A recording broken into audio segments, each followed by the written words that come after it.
इतना जोश? आज जोश का दिन भी है वैसे, है ना? आज मोटिवेशन का दिन है।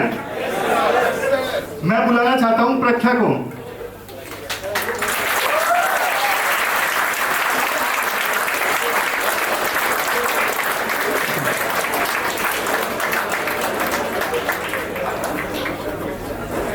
प्रख्या, आप इन सबको जानते हो? जानते हो आप प्रख्या मैम को? कल तक देखो प्रख्या आपकी मेंटर थी, लेकिन आज सिचुएशन अलग है।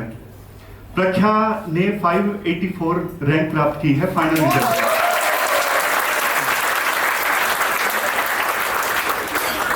देखो प्रख्या को ना यहाँ पे बुलाने के दो पर्पस हैं। पहला पर्पस, क्योंकि वो आपकी मेंटर थी। बहुत सारे बच्चों को, आप में से हाथ खड़ा करना जिनको प्रख्या ने मेंटर किया है। बहुत बढ़िया। कई बार ना देखो ऐसा देखने को मिलता है, मेंटर्स की जो बात है ना स्टूडेंट्स सीरियस नहीं लेते। उनको लगता है कि यार ये तो हमें पता है, ये तो हमें पता है। होता क्या नहीं होता? लेकिन कभी भी देखो तैयारी के दौरान ना ये ईगो नहीं आनी चाहिए कि हमने तो सीख लिया है सब कुछ, अब सीखने को कुछ भी नहीं है। जिस दिन ये आ गया ना तैयारी के दौरान, जो सीखना था सीख लिया, तुम मुझे क्या बताओगे भाई, तुम्हारा तो सिलेक्शन हुआ नहीं, अब देख लो। हो गया ना सिलेक्शन। और थोड़ा सा देखो मैं प्रख्या की जर्नी के बारे में आपको बताता हूं। इनका ना 5वां अटेम्प्ट था ये। जब इन्होंने तैयारी स्टार्ट की, एस्पायरेंट्स को शुरुआत में चैलेंजेस का सामना करना पड़ता है। इन्होंने भी शुरुआत में जब इनका पहला अटेम्प्ट था, फेडअप हो गई। बीच में इनको लगा कि छोड़ देते हैं। बहुत सारे चैलेंजेस आए बीच में, और 3 साल तक तो प्री भी नहीं क्लियर हुआ। 3 साल तक हर एस्पायरेंट के लाइफ में देखो तैयारी के दौरान चैलेंजेस आते हैं कई, और हर एक टाइप के चैलेंज आते हैं। हर एक एस्पायरेंट का जो चैलेंज है वो अलग होता है। कोई प्री में चैलेंज फेस करता है, कोई मेंस में, और सही बताऊं तो किसी को घर से दिक्कत आती है, किसी को फाइनेंशियल चैलेंजेस आते हैं, किसी को मेंटल चैलेंजेस आते हैं। लेकिन देखो जो लगा रहता है, हर तरह के वक्त का सामना करता है, लास्ट में फिर वो प्रख्या बनता है।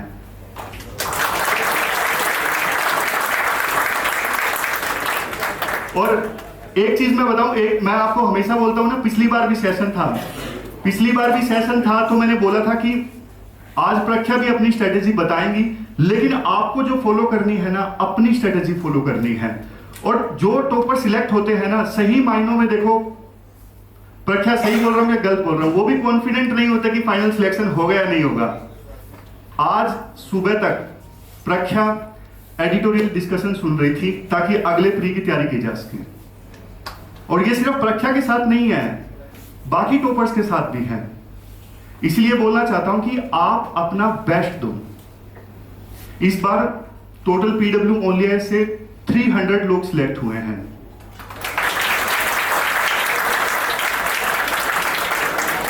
और एक चीज पूरी ईमानदारी के साथ मैं बताना चाहता हूं, सभी स्टूडेंट्स फाउंडेशन बैच के नहीं हैं, अलग अलग इनिशिएटिव से हैं। क्योंकि देखो फाउंडेशन बैच पीडब्ल्यू ओनली ने बाद में लॉन्च किया था। जैसे ऑलमोस्ट 50 स्टूडेंट्स सृजन प्रोग्राम से हैं, जो प्री के बाद एक प्रोग्राम चलता है जिसमें मेंस की पूरी गाइडेंस दी जाती है। बहुत सारे स्टूडेंट्स एडिटोरियल डिस्कशन के हैं। आपने शायद यूट्यूब पे वीडियो भी देखा होगा। रैंक 7 जो है, आज थोड़ी देर पहले यूट्यूब पे वीडियो पब्लिश हुआ है ना। लेकिन आज यहां पे मैं मौजूद हूं। अभी तक मैंने बोला ना, सारे फाउंडेशन के नहीं है। अब उम्मीद आप लोगों से है, क्योंकि आप ऑलमोस्ट देखो पहले ही बैचेस से हो। मतलब फर्स्ट ईयर है, ऑफलाइन का बैच पीडब्ल्यू ओनली ने स्टार्ट किया है। लेकिन अगली बार जो लिस्ट में नाम आएगा, आप में से जो भी स्टूडेंट्स अटेम्प्ट दोगे ना इस बार 2024 में, यूं समझो कि अब आप ही से उम्मीद है, और आपने जो मेहनत की है ना, बस उसका अब रिजल्ट ला के दिखाना है। होते यार बहुत बढ़िया। तो प्रख्या मैम को वो दे दीजिए। अच्छा, एक फॉर्मेलिटी भी पूरी कर दी। ठीक है।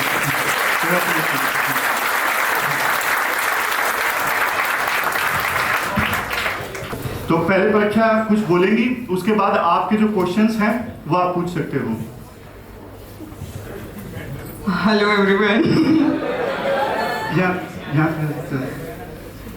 Thank you so much for this response. कैसे हैं आप सब?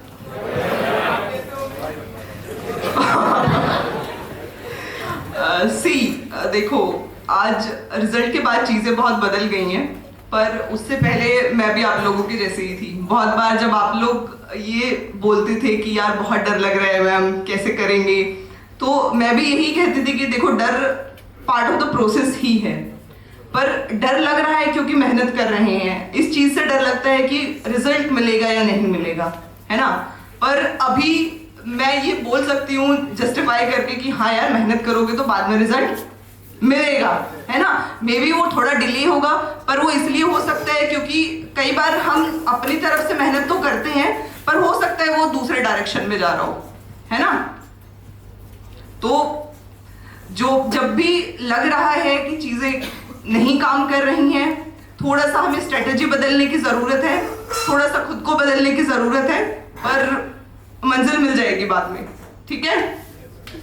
तो आई होप आप सब लोग, अब क्योंकि प्री भी आ रहा है, तो वो सब लोग जो 24 में अटेम्प्ट दे रहे हैं, थोड़ा और भी ज़्यादा मेहनत के साथ वो देंगे। मैं भी यहीं पे रहूंगी, बाकी भी पूरी मेंटरशिप टीम है, we will always be there for you, है ना।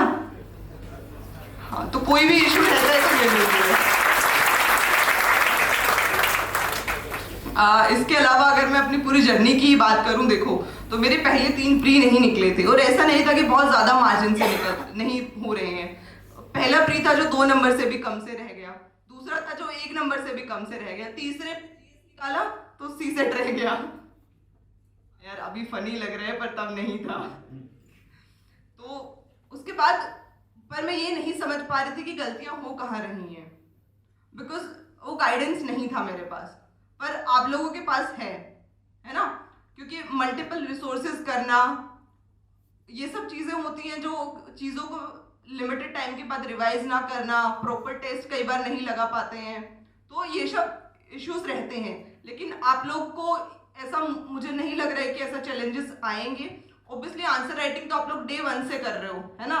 तो बहुत सारी चीजें हैं जो आपके लिए ऑलरेडी सॉर्टेड हैं।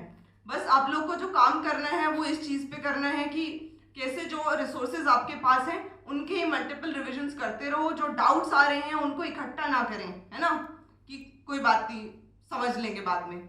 अपना डाउट्स क्लियर करते हुए चलेंगे प्रिपरेशन में पूरे में, और जहां पर भी लग रहा है कि हेल्प की जरूरत है, don't hesitate to ask for, है ना। क्योंकि मैं शुरू में ऐसी ही थी कि मुझे लगता था नहीं, मैं गूगल कर लूंगी, मैं पर किसी से बात नहीं करूंगी। तो मेरा बहुत लंबा प्रिपरेशन का टाइम था जो मैंने ऐसे ही निकाला। लेकिन जब मैंने कुछ चेंज किया, ये सब चीजें जब मैंने देखा, तो उसके बाद मेरे पिछली बार अभी मैं इंटरव्यू तक पहुंची थी, पर क्योंकि ऑब्वियसली मैंने पढ़ाई पे तो काम कर लिया था, पर कम्युनिकेशन स्किल्स फिर भी काफ़ी हद तक वैसी ही थी। उसके बाद मैं सृजन की स्टूडेंट रही हूँ। सृजन के बाद मैंने आप सब लोग के साथ इंटरेक्ट करना शुरू किया, और जिसका डेफिनेटली एक फ़ायदा मैंने देखा अपने इंटरव्यू में, है ना। तो for that I will thank you all, है ना। Thank you so much guys.